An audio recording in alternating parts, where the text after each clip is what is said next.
Olá, sou Léo Macedo. Que bom ter você por aqui. Se essa é a sua primeira vez no canal, seja muito bem-vindo. Lembre-se sempre de curtir, comentar e compartilhar para atingir e mudar a vida de mais pessoas.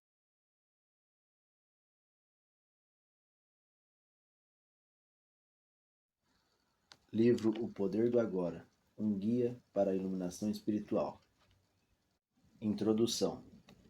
Você está aqui para possibilitar que o propósito divino do universo se revele. Veja como você é importante. Eckhart Tolle. A origem deste livro. Não vejo muita utilidade no passado e raramente penso a respeito dele.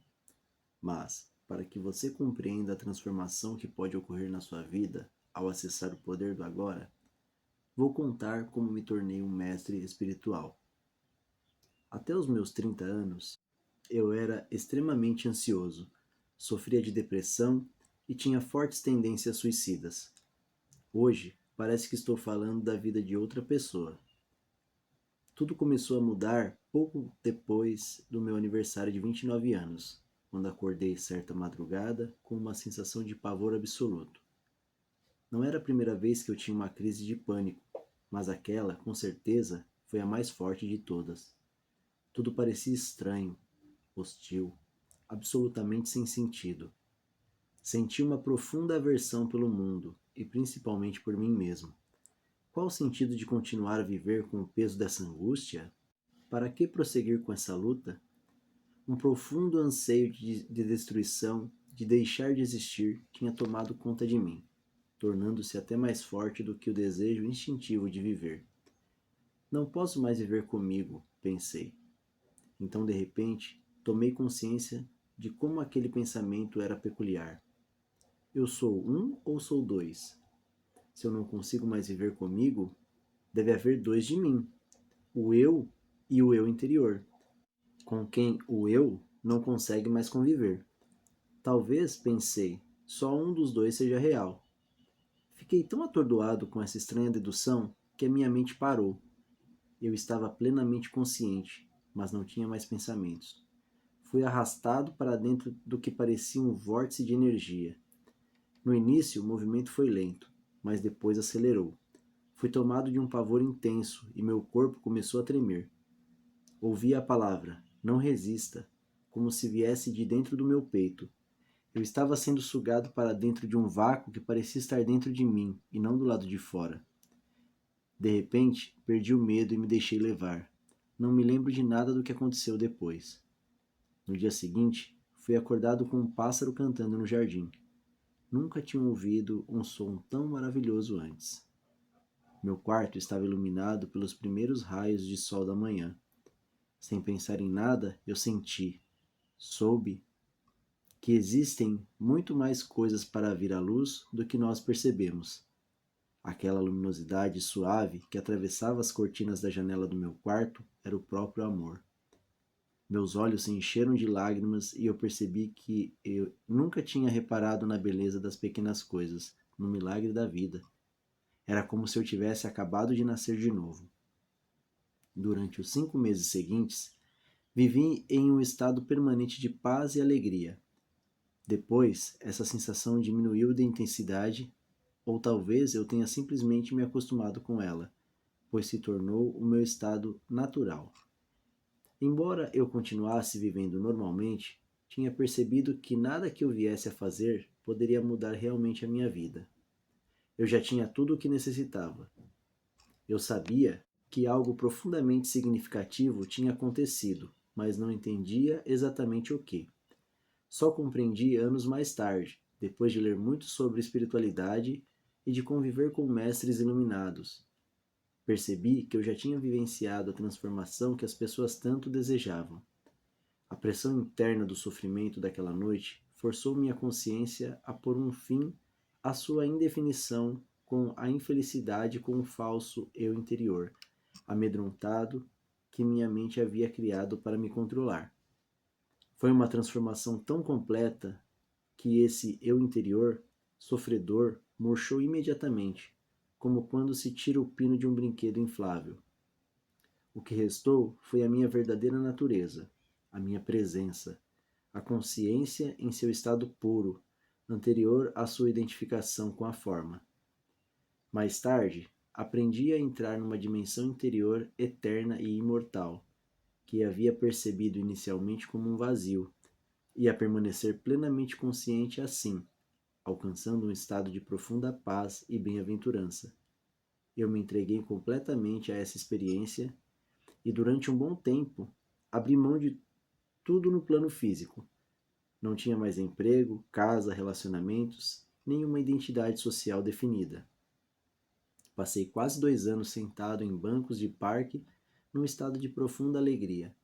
Mas até mesmo as experiências mais bonitas vêm e vão. Retomei minha vida no plano físico, mas o sentimento de paz nunca mais me abandonou. Às vezes, ele é muito intenso, quase palpável, e outras pessoas também podem senti-lo. Outras vezes, ele fica na retaguarda, como uma melodia distante. Tempos depois, as pessoas iriam se aproximar de mim e dizer: Quero o que você tem. Você pode me dar ou me mostrar como conseguir? Eu respondia: Você já tem, mas não consegue sentir porque a sua mente está fazendo muito barulho. Foi essa resposta que acabou originando o livro que você tem nas mãos. Quando eu o vi, já possuía de novo uma identidade externa, tinha me tornado um mestre espiritual. A verdade está dentro de você. Este livro representa a essência do meu trabalho com pequenos grupos na Europa e nos Estados Unidos durante os últimos 10 anos. Com profundo amor e admiração, gostaria de agradecer a essas pessoas excepcionais pela coragem e força de vontade que tiveram para abraçar uma mudança interior. Este livro não existiria sem elas. Embora ainda sejam minoria, esses pioneiros espirituais estão chegando a um ponto que serão capazes de romper os padrões de consciência coletiva herdados dos nossos antepassados, responsáveis pela escravidão da humanidade por séculos. Acredito que este livro chegará às mãos das pessoas que estão prontas para uma transformação interior radical e que atuará como um catalisador dessa mudança.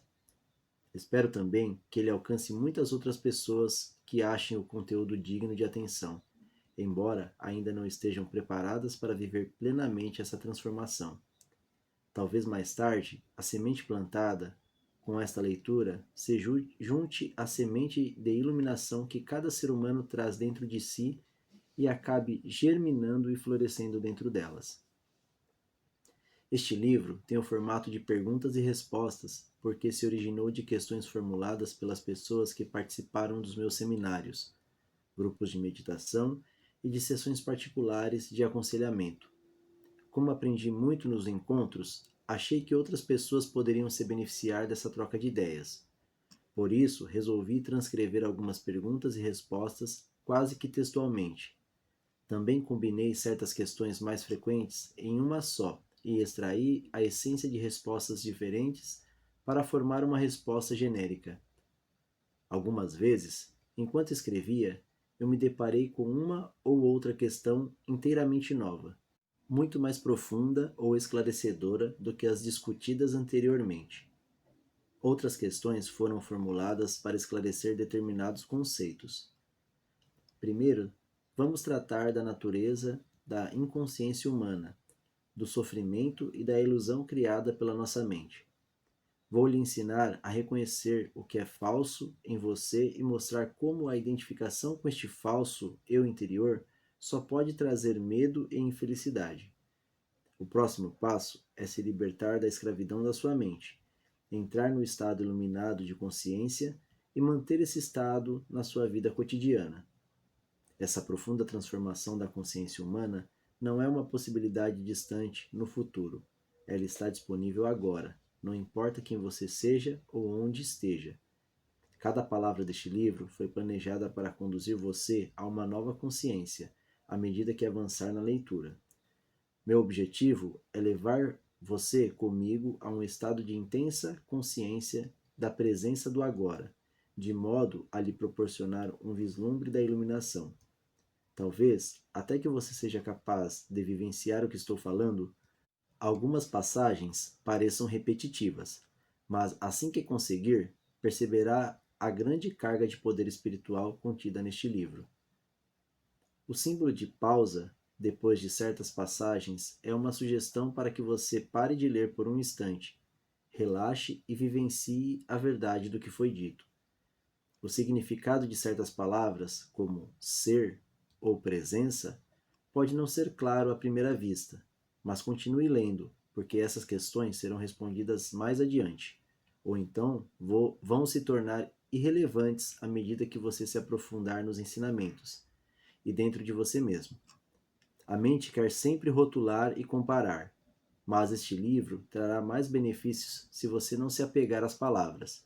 Se comparar a terminologia que eu uso com a de outros textos espirituais, você pode se confundir, porque emprego palavras como mente, felicidade e consciência em acepções diferentes das usuais.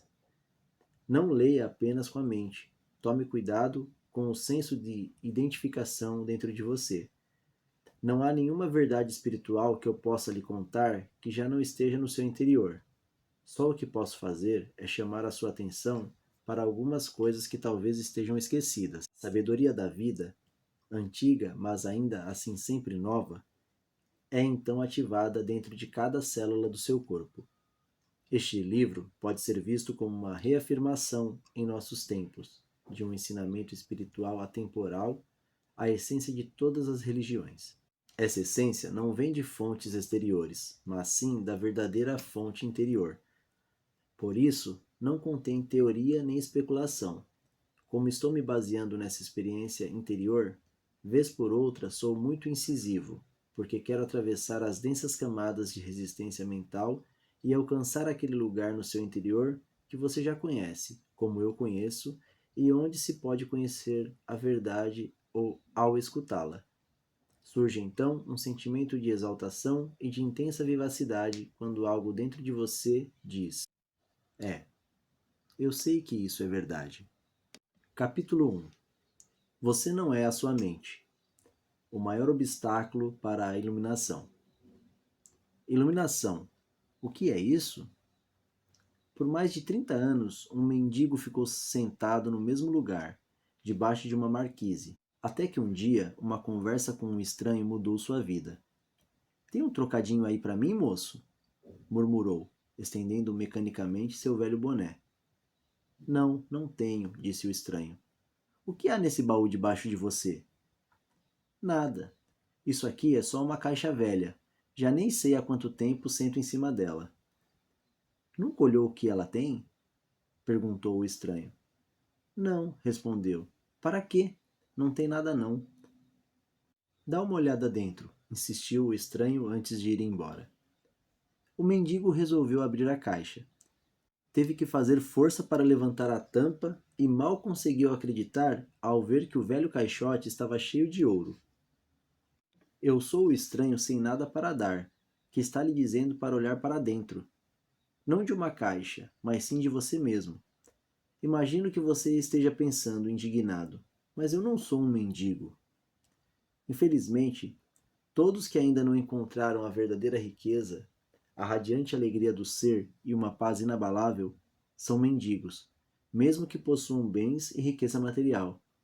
Buscam do lado de fora migalhas de prazer, aprovação, segurança ou amor, embora tenham um tesouro guardado dentro de si que não só contém tudo isso, como é infinitamente maior do que qualquer coisa oferecida pelo mundo.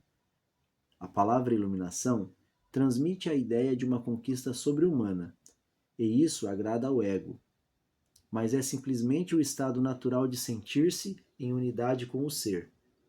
É um estado de conexão com algo imensurável e indestrutível. Pode parecer um paradoxo, mas esse algo é essencialmente você e, ao mesmo tempo, é muito maior do que você. A iluminação consiste em encontrar a verdadeira natureza por trás do nome e da forma. A incapacidade de sentir essa conexão dá origem a uma ilusão de separação, tanto de você mesmo quanto do mundo ao redor. Quando você se percebe, consciente ou inconscientemente, como um fragmento isolado, o medo e os conflitos internos e externos tomam conta da sua vida. Adoro a definição simples de Buda para a iluminação. É o fim do sofrimento. Não há nada de sobre-humano nisso, não é mesmo? Claro que não é uma definição completa. Ela apenas nos diz o que a iluminação não é. Não é sofrimento. Mas o que resta quando não há mais sofrimento? Buda silencia a respeito, e esse silêncio implica que teremos de encontrar a resposta por nós mesmos.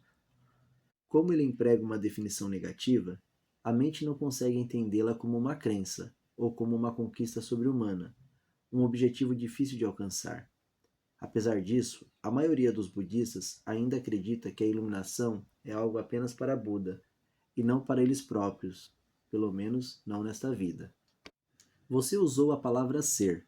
Pode explicar o que quer dizer com isso?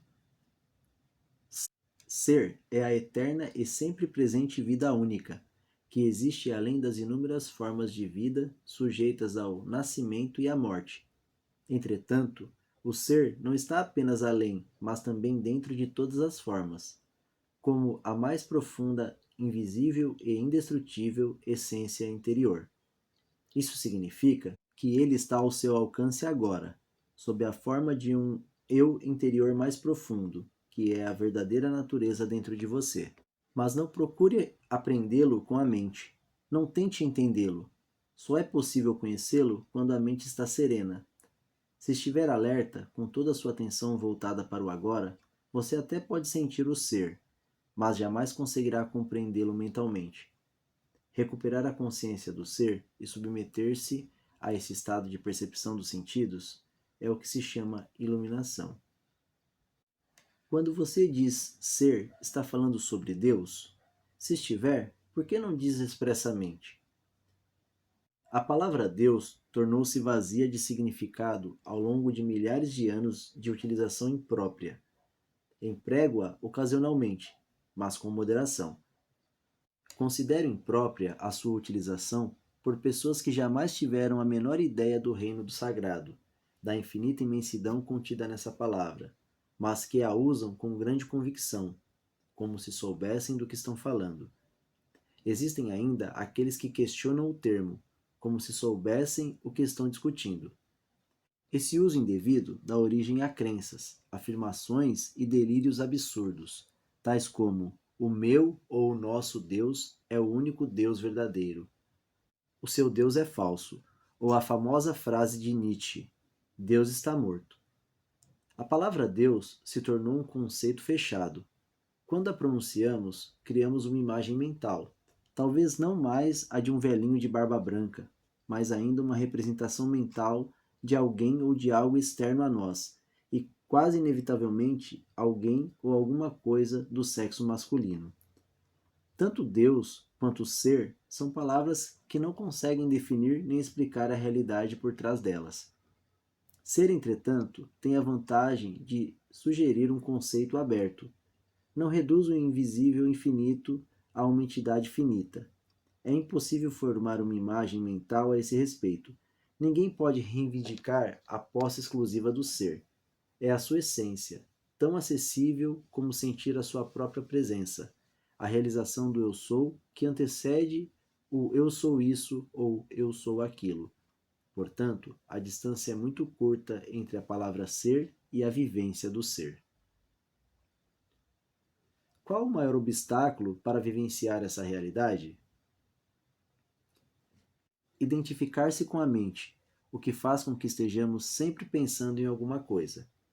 Ser incapaz de parar de pensar é uma aflição terrível, mas ninguém percebe, porque quase todos nós sofremos disso, e então consideramos uma coisa normal. O ruído mental incessante nos impede de encontrar a área de serenidade interior que é inseparável do ser. Isso faz com que a mente crie um falso eu interior que projeta uma sombra de medo e sofrimento sobre nós.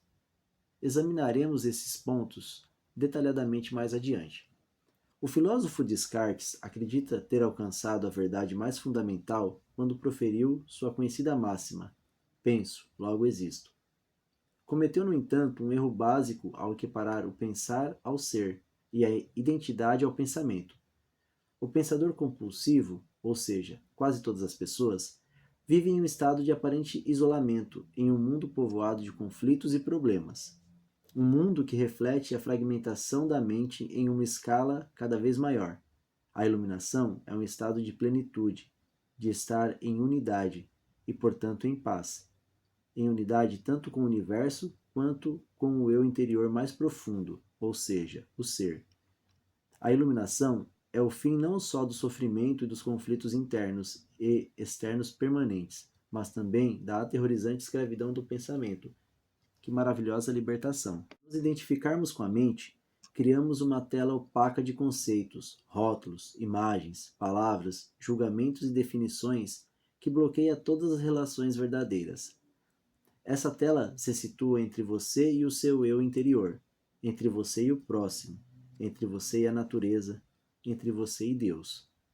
É essa tela de pensamentos que cria uma ilusão de separação, uma ilusão de que existe você e um outro totalmente à parte.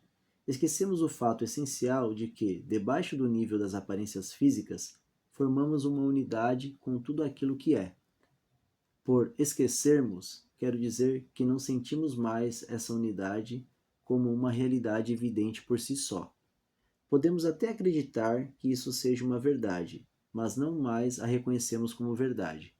Acreditar pode até trazer conforto. No entanto, a libertação só pode vir através da vivência pessoal. Pensar se tornou uma doença. A doença acontece quando as coisas se desequilibram. Por exemplo, não há nada de errado com a divisão e a multiplicação das células no corpo humano, mas quando esse processo acontece sem levar em conta o organismo como um todo, as células se proliferam e temos a doença. Se for usada corretamente, a mente é um instrumento magnífico. Entretanto, quando a usamos de forma errada, ela se torna destrutiva. Para ser ainda mais preciso, não é você que usa sua mente de forma errada. Em geral, você simplesmente não usa a mente. É ela que usa você. Essa é a doença. Você acredita que é a sua mente. Eis aí o delírio. O instrumento se apossou de você. Não concordo muito com isso. É verdade que penso muito sem um objetivo definido, como a maioria das pessoas, mas ainda posso escolher como usar a minha mente para ter e conseguir coisas, e faço isso o tempo todo. Só porque podemos resolver palavras cruzadas ou construir uma bomba atômica, isso não significa que estejamos usando a mente. Assim como os cães adoram mastigar ossos, a mente adora transformar dificuldades em problemas. É por isso que ela resolve palavras cruzadas e constrói bombas atômicas. Mas essas coisas não interessam a você. Pergunto então: você consegue se livrar da sua mente quando quer? Já encontrou o botão que a desliga? A ideia é parar de pensar completamente? Não, não consigo, a não ser por 1 ou 2 segundos. Então, é porque a mente está usando você. Estamos tão identificados com ela que nem percebemos que somos seus escravos. É quase como se algo nos dominasse sem termos consciência disso, e passássemos a viver como se fôssemos a entidade dominadora. A liberdade começa quando percebemos que não somos a entidade dominadora, o pensador. Saber disso nos permite observar a entidade. No momento em que começamos a observar o pensador, ativamos um nível mais alto de consciência. Começamos a perceber então que existe uma vasta área de inteligência além do pensamento, e que este é apenas um aspecto diminuto da inteligência. Percebemos também que todas as coisas realmente importantes, como a beleza, o amor, a criatividade, a alegria e a paz interior, surgem de um ponto além da mente. É quando começamos a acordar. Libertando-se da sua mente. O que você quer dizer exatamente com observar o pensador? Quando alguém vai ao médico e diz: ouço uma voz dentro da minha cabeça, provavelmente será encaminhado a um psiquiatra. De uma forma ou de outra, praticamente todas as pessoas ouvem uma voz, ou algumas vozes, o tempo todo dentro da cabeça. São os processos involuntários do pensar, que acreditamos que não podemos interromper, manifestando-se como monólogos ou diálogos contínuos. Você já deve ter cruzado na rua com pessoas doidas, falando sem parar ou resmungando consigo mesmas. Não há nisso nada de diferente do que acontece com você e com outras pessoas normais, exceto que vocês não falam alto. A voz comenta, especula, julga, compara, desculpa, gosta, desgosta, etc. A voz não precisa ser relevante para a situação do momento, pois ela pode estar revivendo o passado recente ou remoto, ou ensaiando ou imaginando possíveis situações futuras. Neste último caso, ela imagina sempre as coisas indo mal e com resultados desfavoráveis. É o que se chama de preocupação. Às vezes, essa trilha sonora é acompanhada de imagens ou filmes mentais.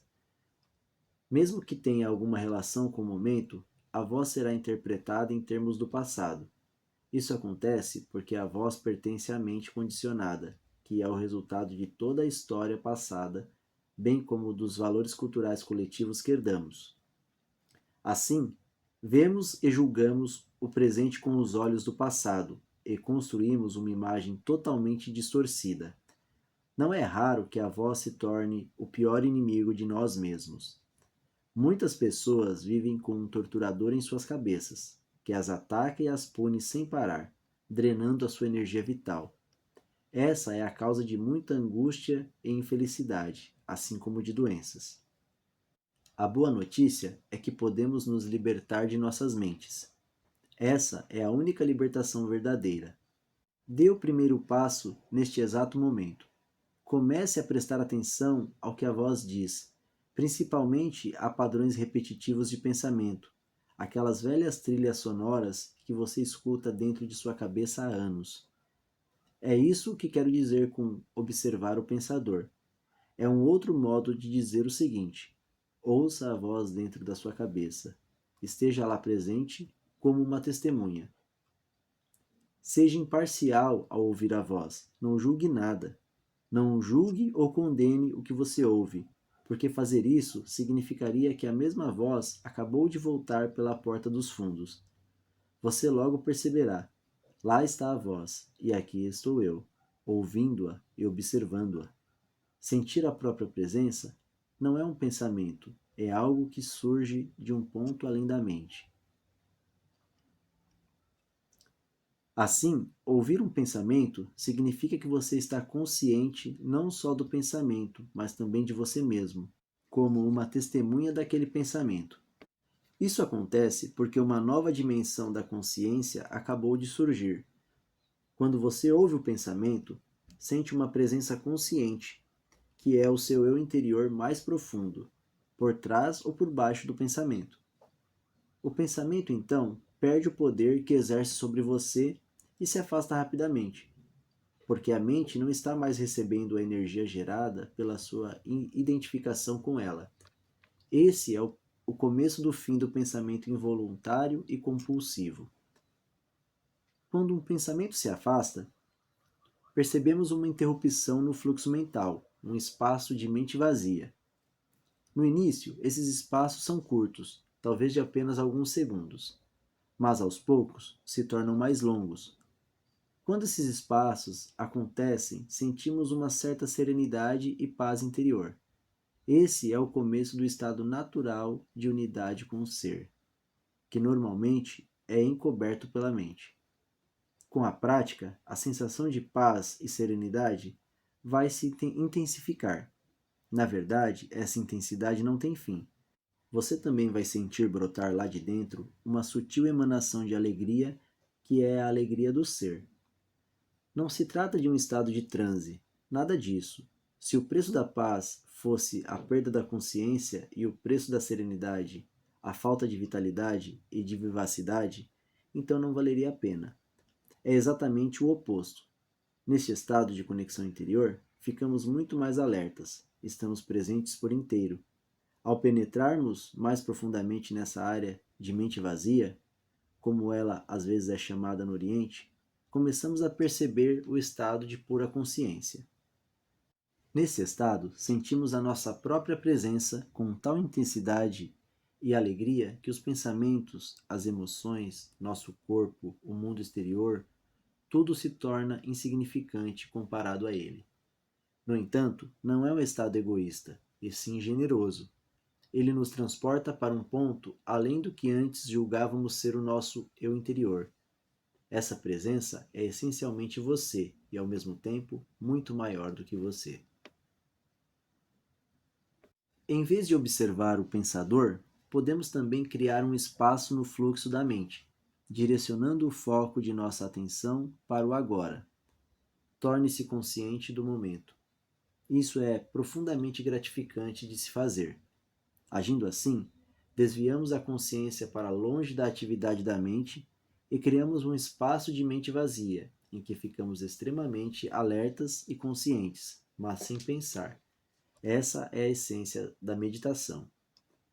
Na vida diária, é possível pôr isso em prática dando total atenção a qualquer atividade rotineira, normalmente considerada como apenas um meio para atingir um objetivo, de modo a transformá-la em um fim em si mesma. Por exemplo, todas as vezes que você subir ou descer as escadas em casa ou no trabalho, preste muita atenção a cada passo, a cada movimento, até mesmo a sua respiração. Esteja totalmente presente.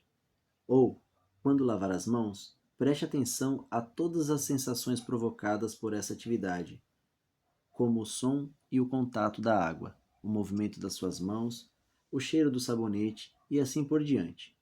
Ou então, quando entrar em seu carro, pare por alguns segundos depois de fechar a porta e observe o fluxo da sua respiração.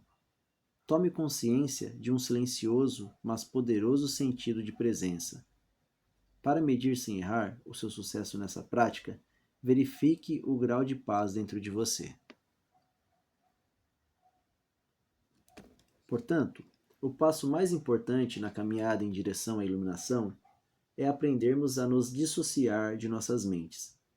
Todas as vezes que criamos um espaço no fluxo do pensamento, a luz da nossa consciência fica mais forte. Um dia você pode se surpreender sorrindo para a voz dentro da sua cabeça, como sorriria para as travessuras de uma criança. Isso significa que você não está mais levando tão a sério o que vai pela mente, pois o seu eu interior não depende dela. Iluminação. Elevando-se acima do pensamento. O pensamento não é indispensável para sobrevivermos neste mundo? Nossa mente é um instrumento, uma ferramenta. Está ali para ser usada em uma tarefa específica e depois ser deixada de lado. Sendo assim, eu poderia afirmar que 80 a 90% dos pensamentos não só são repetitivos e inúteis, mas, por conta de uma natureza frequentemente negativa, são também nocivos. Observe sua mente e verificará como isso é verdade. Essa atitude causa uma perda significativa de energia vital. Esse tipo de pensamento compulsivo é, na verdade, um vício. O que caracteriza um vício? Simplesmente não termos mais a opção de parar. O vício parece mais forte do que nós, proporciona ainda uma falsa sensação de prazer, um prazer que quase sempre se transforma em sofrimento. Por que temos de ser viciados em pensar? Porque estamos identificados com esse processo, já que a percepção do eu interior tem origem no conteúdo e na atividade de nossas mentes. Acreditamos que deixaríamos de existir se parássemos de pensar. No processo de crescimento, construímos uma imagem mental de nós mesmos, baseada em nosso condicionamento pessoal e cultural. Podemos chamar isso o fantasma pessoal do ego. Consiste em uma atividade mental e só pode ser mantido através do pensar constante. A palavra ego tem sentidos diferentes para pessoas diferentes, mas aqui significa um falso eu interior, criado por uma identificação inconsciente com a mente. Para o ego, o momento presente dificilmente existe, só o passado e o futuro são considerados importantes. Essa total inversão de verdade explica por que, para o ego, a mente não é totalmente funcional. O ego está sempre preocupado em manter vivo o passado, porque pensa que sem ele não seríamos ninguém, e se projeta no futuro para assegurar a continuação de sua sobrevivência e buscar algum tipo de escape ou satisfação lá adiante. Ele diz assim: um dia, quando isso ou aquilo acontecer, vou ficar bem, feliz, em paz.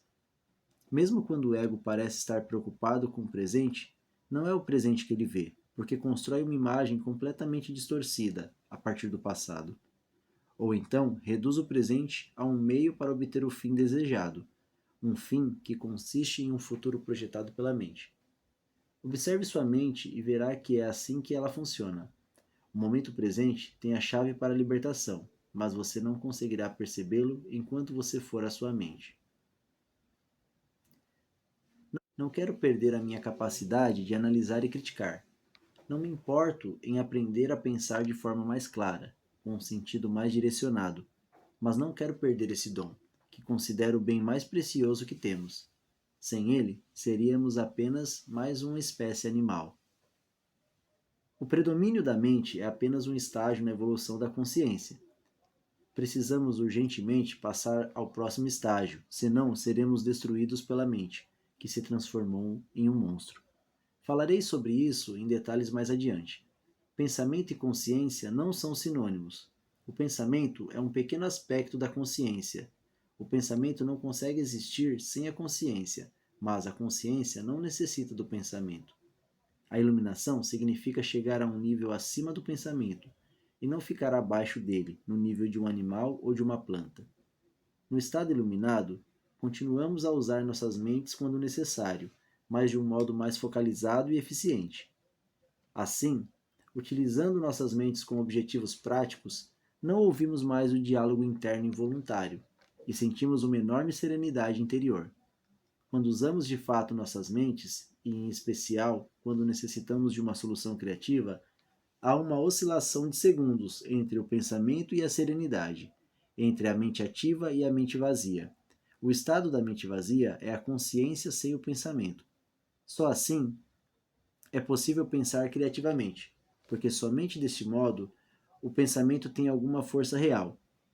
O pensamento sozinho, quando não mais conectado com a área da consciência, que é muito mais ampla, rapidamente se torna árido, doentio e destrutivo. A mente é uma essência, uma máquina de sobrevivência. Ela executa muitas coisas boas quando, por exemplo, ataca outras mentes e se defende delas, coleta, armazena e analisa uma informação, mas não é nada criativa. Todo artista verdadeiro, quer tenha ou não consciência disso, cria a partir de um lugar de mente vazia, que se origina de uma serenidade interior. A mente, então, dá forma ao impulso criativo, ou insight. Até mesmo os grandes cientistas têm relatado que as suas descobertas mais originais aconteceram em um momento de serenidade mental. Uma pesquisa nacional realizada com alguns dos matemáticos mais preeminentes que já atuaram nos Estados Unidos, incluindo Einstein, para estudar seus métodos de trabalho, mostrou que o pensamento é apenas uma parte secundária da fase breve e decisiva do ato criativo em si. Logo, eu poderia dizer que a maioria dos cientistas não é criativa. Não porque não sabe pensar, mas sim porque não sabe como parar de pensar. Não foi a mente nem o pensamento que criou o milagre da vida ou os nossos corpos. E claro que existe uma inteligência de uma dimensão muito maior do que a da mente, trabalhando para manter tudo isso funcionando. Como uma simples célula humana que mede 1/1000 de 25,4 milímetros, pode conter instruções dentro do DNA que encheriam 1000 livros de 600 páginas cada um. Quanto mais aprendemos sobre o funcionamento do corpo, mais percebemos como é vasta a inteligência que age dentro dele e como sabemos pouco a esse respeito. Quando a mente se relaciona com o corpo, transforma-se na mais maravilhosa das ferramentas. Serve então a alguma coisa maior do que ela mesma. Emoção. A reação do corpo à mente. E quanto às emoções?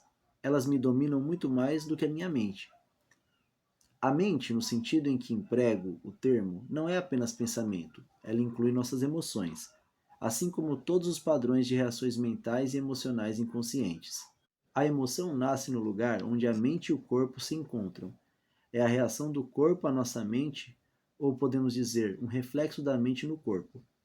Por exemplo, um pensamento agressivo ou hostil vai acumulando, aos poucos, uma energia no corpo, a raiva. O corpo está se preparando para lutar. Já a ideia de que nos encontramos sob uma ameaça física ou psicológica faz com que o corpo se contraia, o que é a manifestação física daquilo que chamamos medo. As pesquisas têm demonstrado que as emoções fortes causam até mesmo mudanças na bioquímica do corpo. Essas mudanças bioquímicas representam o aspecto físico ou material da emoção. Em geral, não temos consciência de todos os nossos padrões de pensamento. Só é possível trazê-los à consciência quando observamos nossas emoções. Quanto mais identificados estivermos com o nosso pensamento, com as coisas que nos agradam ou não, com nossos julgamentos e interpretações, ou seja, quanto menos presente estivermos como consciência observadora, mais forte será a carga de energia emocional. Tenhamos ou não consciência disso. Se você não consegue sentir suas emoções, se as mantém à distância, terminará por senti-las em um nível puramente físico, como um sintoma ou um problema físico. Muito se tem escrito a respeito disso nos últimos anos, portanto, não precisamos nos aprofundar no assunto. É possível que um forte padrão emocional inconsciente venha a se manifestar como um acontecimento externo, algo que parece acontecer só com você. Por exemplo, tenho observado que as pessoas que guardam muita raiva dentro de si, mesmo sem ter consciência e sem falar sobre o assunto, são mais propensas a ser atacadas verbalmente, ou até mesmo fisicamente, por outras pessoas cheias de raiva, com frequência, sem qualquer motivo aparente. A razão é que elas desprendem uma raiva tão forte que acaba sendo captada de forma subconsciente por outras pessoas, e isso aciona a raiva latente que essas trazem dentro de si. Se você tem dificuldade de sentir suas emoções, comece concentrando a atenção na área de energia interior do seu corpo. Sinta o seu corpo lá no fundo. Essa prática colocará você em contato com as suas emoções. Aprofundarei o assunto mais adiante. Você diz que a emoção é o reflexo da mente no corpo, mas às vezes ocorre um conflito entre os dois quando a mente diz não e a emoção diz sim, ou vice-versa. Se quisermos conhecer mesmo a nossa mente, o corpo sempre nos dará um reflexo confiável. Portanto, observe a sua emoção, ou melhor, sinta-a em seu corpo. Se houver um aparente conflito entre os dois, a verdade estará na emoção e não no pensamento. Não a verdade definitiva sobre quem você é, mas a verdade relativa ao estado da sua mente naquele momento. É bastante comum ocorrerem conflitos entre os pensamentos superficiais e os processos mentais inconscientes. Mesmo que você ainda não seja capaz de trazer a sua atividade mental inconsciente para um estado de consciência sob a forma de pensamento, ela estará sempre refletida no seu corpo como uma emoção, e isso você pode passar a perceber. Observar uma emoção por esse ângulo é basicamente o mesmo que ouvir ou observar um pensamento, como descrevi anteriormente. A única diferença é que o pensamento está na sua cabeça, enquanto a emoção, por conter um forte componente físico, se manifesta em primeiro lugar no corpo. Você pode permitir que a emoção esteja ali, sem deixar que ela assuma o controle. Você não é mais a emoção, você é o observador, a presença que observa. Ao praticar isso, tudo o que está inconsciente será trazido à luz da sua consciência. Então, observar nossas emoções é tão importante quanto observar nossos pensamentos? Sim. Habitue-se a perguntar o que está acontecendo com você nesse exato momento. Essa questão lhe indicará a direção certa. Mas não analise, apenas observe. Concentre sua atenção dentro de você. Sinta a energia da emoção. Se não há emoção presente, concentre sua atenção mais fundo no campo da energia interna do seu corpo. Essa é a porta de entrada para o ser. Uma emoção em geral representa um padrão de pensamento amplificado e energizado. Por conta de carga energética quase sempre excessiva que ela contém, não é fácil, a princípio, termos condições para observá-la. A emoção quer assumir o controle, e quase sempre consegue, a menos que você esteja presente e alerta. Se você for empurrado para uma identificação inconsciente com a emoção, ela se tornará temporariamente você. É comum se estabelecer um círculo vicioso entre o pensamento e a emoção porque um alimenta o outro. O padrão do pensamento cria um reflexo amplificado de si mesmo, na forma de uma emoção, fazendo com que a frequência vibratória desta permaneça alimentando o padrão de pensamento original. Ao lidar mentalmente com a situação, acontecimento ou pessoa que é identificada como causadora da emoção, o pensamento fornece energia para a emoção, a qual, por sua vez, energiza o padrão do pensamento e assim por diante. Basicamente, todas as emoções são modificações de uma emoção primitiva não diferenciada, cuja origem é a perda da percepção de quem somos por trás do nome e da forma. É difícil encontrar um nome que descreva essa emoção primitiva. A palavra medo é muito próxima, mas, além do sentido de ameaça permanente, ela pode ser entendida como um profundo sentimento de abandono e incompletude. Por isso, talvez seja melhor usar uma palavra que não se confunda tanto com aquela emoção básica e chamar isso simplesmente de sofrimento. Uma das principais tarefas da mente, uma das razões da sua atividade incessante, é a de combater ou eliminar o sofrimento emocional, embora ela invariavelmente só consiga encobri-lo por um tempo. De fato, quanto mais a mente tenta se livrar do sofrimento, mais ele aumenta. A mente nunca pode achar a solução, nem pode permitir que encontremos a solução, porque é ela mesma uma parte intrínseca do problema. Imagine um chefe de polícia tentando achar um incendiário, quando o incendiário é o próprio chefe de polícia. Não nos livraremos desse sofrimento enquanto não extrairmos o sentido de eu interior da identificação com a mente, ou seja, do ego. A mente é então derrubada da sua posição de poder e o ser se revela em si mesmo como a verdadeira natureza da pessoa. Já sei o que você vai perguntar agora. Eu ia perguntar: o que acontece com as emoções positivas, como o amor e a alegria? Elas são inseparáveis do estado natural de conexão interior com o ser. Sempre que houver um espaço no fluxo dos pensamentos, podem ocorrer lampejos de amor e alegria, ou breves instantes de uma paz profunda. Para a maioria das pessoas, tais espaços raramente acontecem, e mesmo assim por acaso, nas ocasiões em que a mente fica sem palavras, instigada por uma beleza estonteante, uma exaustão física extrema ou mesmo um grande perigo. De repente, se instala uma serenidade interior, e dentro dessa serenidade existe uma alegria sutil, mas intensa. Existe amor, existe paz. Normalmente, tais momentos têm vida curta, pois a mente logo reassume essa atividade barulhenta a quem chamamos pensar. O amor, a alegria e a paz não conseguem florescer a menos que tenhamos nos livrado do domínio da mente. Eu não os chamaria de emoções. Eles estão por baixo das emoções, em um nível mais profundo. Portanto, precisamos nos tornar plenamente conscientes de nossas emoções e ser capazes de senti-las, antes de ser capazes de sentir aquilo que está além delas.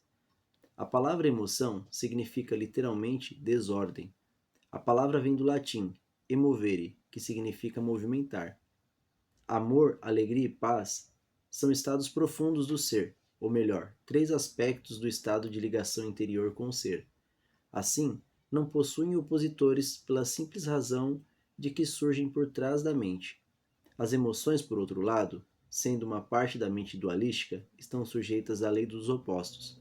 Isso quer dizer simplesmente que não se pode ter o bom sem que haja o mal. Portanto, numa condição não iluminada de identificação com a mente, aquilo que algumas vezes é erroneamente chamado de alegria é o lado geralmente breve do prazer, dentro da alternância contínua do ciclo sofrimento-prazer. O prazer sempre se origina de alguma coisa externa a nós, ao passo que a alegria nasce do nosso interior. A mesma coisa que proporciona prazer hoje provocará sofrimento amanhã ou nos abandonará, e essa ausência causará sofrimento. Do mesmo modo, o que se costuma chamar de amor pode ser prazeroso e excitante por um tempo, mas é um apego adicional, uma condição de necessidade extrema que pode vir a se transformar no oposto, em um piscar de olhos. Muitas relações amorosas, passadas à euforia inicial, oscilam entre o amor e o ódio, a atração e a agressão. O amor verdadeiro não permite que você sofra. Como poderia? Não se transforma em ódio de repente, assim como a verdadeira alegria não se transforma em sofrimento. Antes de atingirmos a iluminação, antes mesmo de nos libertarmos de nossas mentes, podemos ter lampejos de alegria autêntica, de um amor verdadeiro ou de uma profunda paz interior, tranquila, mas intensamente viva. Esses são aspectos de nossa verdadeira natureza, em geral obscurecida pela mente. Mesmo dentro de uma relação normal de dependência, é possível haver momentos em que podemos sentir a presença de algo genuíno, incorruptível, mas serão somente lampejos, a serem logo encobertos pela interferência da mente. Você poderá ficar com a impressão de que teve alguma coisa muito valiosa, mas a perdeu. Ou a sua mente pode lhe convencer de que tudo não passou de uma ilusão. A verdade é que não foi uma ilusão, e você também não perdeu nada. Esse algo valioso é parte de seu estado natural. Pode estar encoberto, mas nunca ser destruído pela mente. Mesmo quando o céu está totalmente coberto, o sol não desapareceu, ainda está lá, por trás das nuvens. Buda diz que a dor, ou o sofrimento, surge através de desejos ou anseios, e que para se libertar da dor, é preciso romper as amarras do desejo. Todos os anseios nascem da busca da mente por salvação ou satisfação nas coisas externas e no futuro, como substitutos da alegria do ser. Se somos nossas mentes, somos aqueles anseios, aquelas necessidades, desejos, apegos e aversões. Fora deles, não existe o eu, exceto como uma mera possibilidade, um potencial não preenchido, uma semente que ainda não germinou. Nessa condição, até mesmo o desejo de nos tornarmos livres ou iluminados não passa de mais um desejo a ser realizado ou concluído no futuro.